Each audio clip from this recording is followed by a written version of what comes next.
আসসালামু আলাইকুম সুপ্রিয় দর্শক, আশা করি সবাই ভালো আছেন। আজকে নতুন একটি ভিডিওতে আপনাদেরকে স্বাগতম। তো আপনারা যে ঘাসগুলো দেখতে পাচ্ছেন আমার পেছনে, এখানে ঘাস কাটার কাজ চলছে। তো এই নেপিয়ারের মতোই দেখতে এই ঘাসগুলো, আসলে এই ঘাসগুলো হলো জারাওয়ান হাইব্রিড। জমি থেকে ঘাসগুলোকে নিয়ে এসে যে ছোট ছোট পিসগুলো করা হয়, অর্থাৎ আপনাদের কাছে যে কাটিংগুলো আমরা সরাসরি দিয়ে থাকি, যে ছোট ছোট পিস আকারে, তো সেই ঘাসগুলোকেই এভাবেই আসলে পিস করা হয়। শীতের সিজনে সাধারণত এই ঘাসগুলোকে জাগে রাখতে হয়, অর্থাৎ এই কাটিংগুলোকে নেওয়ার পরে আপনারা একটু ছায়াযুক্ত স্থানে ঢেলে দিয়ে তারপর পানি দিয়ে ভিজিয়ে, ধানের খড় এগুলো দিয়ে আপনার ঢেকে রাখতে হয় পানি দিয়ে ভিজিয়ে, অথবা সালার যে বস্তা আছে সেই বস্তা দিয়েও কিন্তু ঢেকে রাখলে এই ঘাস থেকে জার্মিনেশন আসবে, অর্থাৎ কাটিং থেকে চারা গজাবে। এটা শীতের মধ্যে করতে হয়, কারণ শীতের মধ্যে মাটির নিচ থেকে গজাইতে অনেক সময় লাগে বেশি। কিন্তু গরমের সিজনে, এখন যে বর্তমানে গরমের সিজনে কিন্তু আপনার সেটা করা লাগে না। এই কাটিংগুলো নেওয়ার পরে জাস্ট যেদিন নেবেন সেই দিন শুধু একটু পানি দিয়ে ভিজায় রাখবেন, বস্তার মধ্যে পানি দিয়ে রাখলেই হবে। পরের দিন সকালে আপনি রোপণ করে দিতে পারবেন। এবং জমি যদি খুব রুক্ষ এবং শুকনো হয়, সেক্ষেত্রে জমিতে একটা পানি সেচ দিতে পারেন। আর যদি নর্মালি বৃষ্টিপাত হয় আর জমিতে একটু রস থাকে, তাহলে কিন্তু আর পানি দিতে হবে না, শুধু রোপণ করে দিলে 1 সপ্তাহের মধ্যে কিন্তু চারা গজা যায়। তো এই জারাওয়ান হাইব্রিড ঘাসটা বর্তমানে সবচেয়ে আধুনিক ঘাস এবং অধিক উৎপাদনশীল ঘাস। তো চলুন আমি আপনাদেরকে দেখানোর চেষ্টা করব যে আমাদের কাটিংগুলোর গুণগত মান কেমন এবং কাটিংয়ে কতগুলো গিট থাকে। সাধারণত নর্মালি 2টা করে গিট থাকে আমাদের কাটিংগুলোতে। আর এছাড়া আপনাদের যে প্রত্যাশা অনুযায়ী আমরা কিন্তু দিতে পারবো। আপনি যদি 1 গিটের চান সেটাও দেওয়া যাবে, 3 গিটের চাইলে সেটাও দেওয়া যায়। তো নর্মালি আমাদের কাটিংগুলো হয় অ্যাভারেজ হলো 2 গিটের কাটিং। তো চলুন আমরা এবার একটু আপনাদেরকে কাটিংগুলো দেখাবো এবং জমিতে যে ঘাসগুলো কীভাবে কাটতে হয়, রোপণ করতে হয়, সেই বিষয়টি আমি আপনাদেরকে দেখানোর চেষ্টা করব।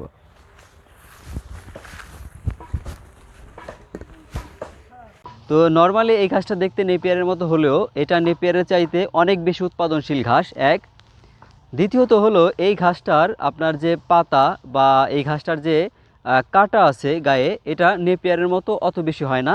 নেপিয়ারের চাইতে জারাওয়ান হাইব্রিড ঘাসটা নরম হবে। আর এছাড়া আরও একটি বিশেষত্ব হলো, নর্মালি সাধারণত আপনার 2টা ঘাস, অর্থাৎ নেপিয়ার ঘাস আর হলো এই জারাওয়ান হাইব্রিড ঘাস, 2টা যদি আপনি একসাথে মুখে দেন, তাহলে এই জারাওয়ান হাইব্রিড ঘাসটা তুলনামূলক একটু মিষ্টি বেশি লাগবে, অর্থাৎ 19-20।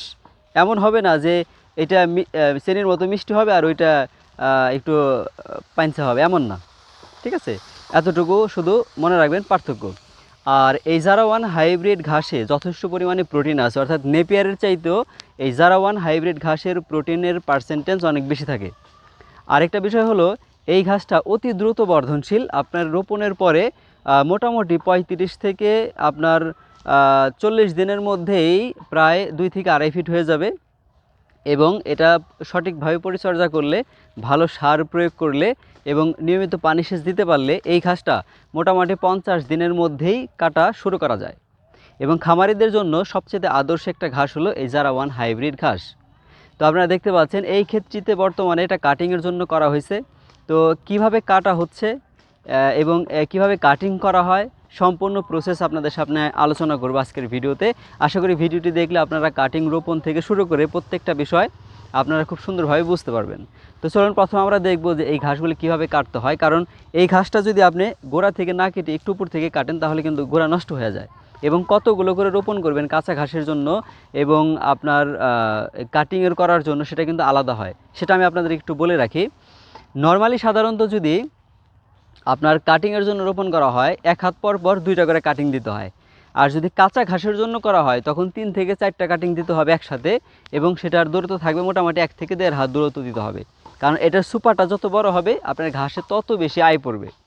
তো চলুন আমরা এই ঘাসটি আমি আপনাদেরকে আরও কাছ থেকে দেখাবো, এবং কাটিং যে হচ্ছে এই কাটিংয়ের কোয়ালিটিটা কেমন এবং এই কাটিংগুলো আপনারা কিভাবে পাবেন, স্ক্রিনে আমাদের নাম্বারটি দেওয়া থাকবে, সেখান থেকে যোগাযোগ করলেও সারা বাংলাদেশে আপনারা নিতে পারবেন।